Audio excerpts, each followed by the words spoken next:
Hello बच्चों, let's read the question. The question is, if a voltage applied to an X-ray tube is increased to 1.5 times the minimum wavelength of an X-ray continuous spectrum shift by delta lambda equals to 26 picometer, the initial voltage applied to the tube is.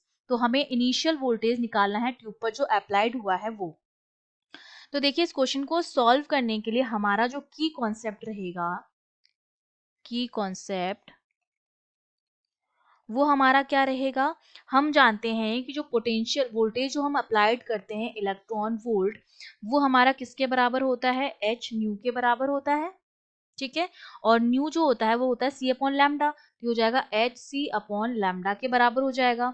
तो हमें given है कि जो lambda minimum है, जो minimum wavelength है lambda minimum, वो मेरी किसके बराबर हो जाएगी, एच सी अपॉन ईवी के बराबर हो जाएगी. ठीक है, ये मेरी वैल्यू आ गई है मिनिमम वेवलेंथ की. तो हमें दो केसेस में लैम्डा जो है गिवन है. जब इनिशियल वोल्टेज अप्लाइड हुआ होगा तो हमने मान लिया कि लैम्डा 1 था, उसके बाद हमने वोल्टेज को इंक्रीज किया 1.5 टाइम से, तो मेरा लैम्डा 2 हो गया होगा. तो लैम्डा 1 मैंने मान लिया H C upon E V 1 था, उस टाइम अप्लाइड वोल्टेज जो था V1 था. सिमिलरली जब हमने अप्लाइड वोल्टेज को बढ़ाया तो मेरा वो लैम्डा 2 हो गया, तो S C upon E V 2 हो गया. तो डेल्टा लैम्डा की जो वैल्यू आएगी कि लैम्डा में कितना शिफ्ट हुआ है लैम्डा, वो मेरा किसके बराबर हो जाएगा, लैम्डा 1 माइनस लैम्डा 2. तो एच सी अपॉन ई तो कॉमन आ जाएगा और ये ब्रैकेट में बचेगा V1 माइनस 1 अपॉन V2. ठीक है, अब डेल्टा लैम्डा की जो वैल्यू है वो हमको गिवन है, तो हम क्या करेंगे, सारी वैल्यूज को पुट करेंगे, डेल्टा लैम्डा की वैल्यू को पुट करेंगे, एच सी अपॉन ई की सारी वैल्यूज जो होती हैं वो फिक्स होती हैं, वो हम पुट कर देंगे, और V2 की वैल्यू भी हमें गिवन है, हमने कितना बढ़ा दिया है, 1.5 टाइम्स जो है वो उसको इंक्रीज कर दिया है.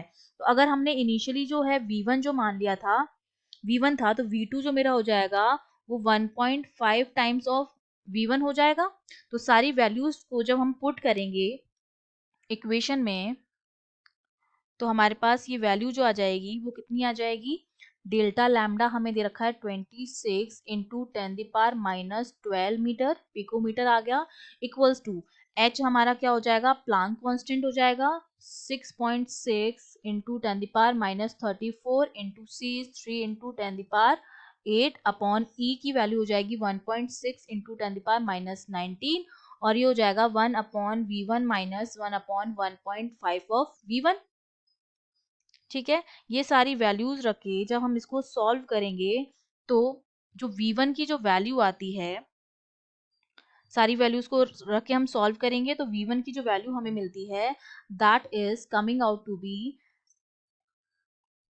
16 किलो वोल्ट. ठीक है, सारी वैल्यूज रख के जब हम सॉल्व किया तो V1 की वैल्यू जो आती है वो आती है almost 16 kilo volt. That means B option is correct. I hope you understood well. All the best.